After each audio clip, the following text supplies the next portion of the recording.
Before moving on to the third law of generative cores, let's review the definition of the first and second law once again. A generative core creates a structure by adding a new and significant core one step at a time. This last part is often overlooked, but it is crucial to the generation of structure. The second law of generative cores works to ensure that new cores are significant, that they enhance the game in some way, but also works to preserve what has been built so far.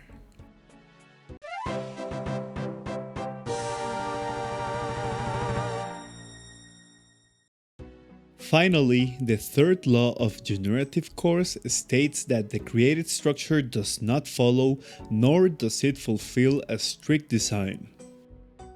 In chess, this law is present in movement itself. Moving a piece can be done in any way as long as it follows the rules of the piece type.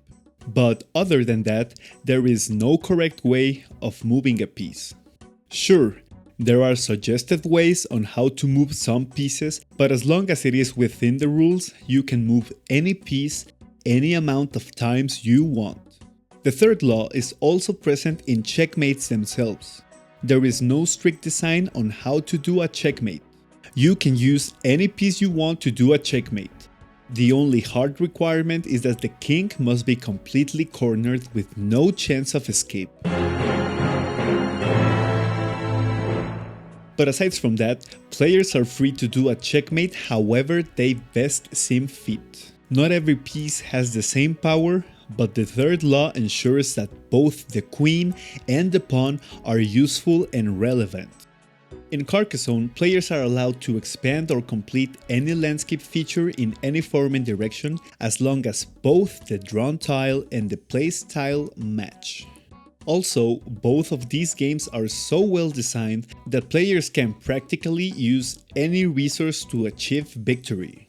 This freedom in design regarding how to win makes every piece and every tile useful and relevant to the game. The first and second law state that cores that are added are significant and enhancing to the structure. The third law is perhaps the most important of the three regarding how to make a game feel deep. With no strict design in mind, players are free to devise any strategy that they want. It is this freedom which not only makes the game very fun to play, but also extremely hard to master, as there is no correct way on how the game must be played.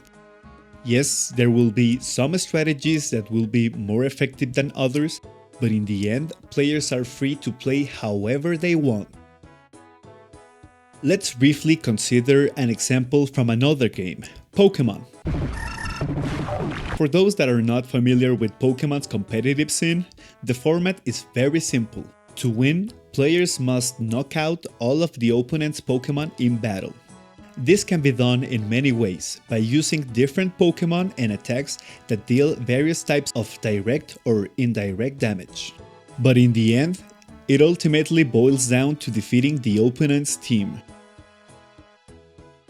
In 2014, South Korean player Park Se-jun won in the Masters Division of the Pokémon World Championship, by including a Pokémon in their team that, at the time, was not commonly considered as a contender, Pachirisu. This victory surprised the world and clearly demonstrates Park Se-jun's deep understanding of the game to be able to pull off a victory of this kind. But most importantly to us, it is a clear demonstration of the power of the third law of generative cores. With no strict design to fulfill, players are free to make their own path. The third law is why all of these games have deep gameplay and matches that most likely will be completely unique every single time. The first and second law state that cores that are added are significant and enhancing to the structure. But without the third law of generative cores, which grants freedom of design, this would not be possible.